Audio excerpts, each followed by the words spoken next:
Yo, Trip lang, trip, pakinggan nyo to. trip, bakit? Trip, Trip lang. trip lang. Halika na naramadali ng talaga. Pangako pagkatapos humihinga ka pa. Dali na pare maghiliwanag na kung di ka sasabay maiiwanan ka. Ang isip ay wag na gawing pangdalawa, dahil isa lang ito. Ang gusto lang naman ito ay maging masaya. Para di ka mabato ay iwasan mo ang pananatili sa isang lugar. Hindi ko sabihin ay huwag ka papasakop sa takot, wag ka papasakop. Kapag nangate, eh di ka matito isipin mo. Inibad sa lahat ng karanasan mo dito sa mundo. Bilang tao, gano'n pa rin hindi nagbago. Pinakamasaya yung di pinlano. Kasi pag di mo pa alam, di mo pa natatakot, pero exciting naman. Exciting!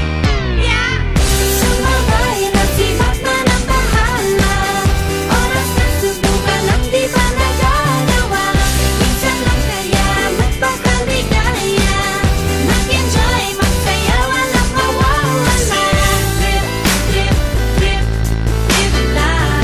Trip, trip, trip, trip May lang. gusto kong gawin pero nangangamba na baka mga tao'y tawanan ka na. Kumanta pero di mo forte, 5 piso lang naman ang karaoke. Go, basta sa bakanting lote. Joke, galingan kahit konti. Kahit rip, bigay lahat sa ginagawa mo. Na sa ganun ay walang masabi ang ibang tao. Sa ginagalawa nating mundo ay maraming loko-loko. Hindi mo naman inaano, ano ba talaga ang kailangan nyo? Siguro ang trip ko'y trip nyo rin. Hindi nyo lang agawang gawin. Kung ganyan na sakyan mo na lang, wag ka na mag-alala.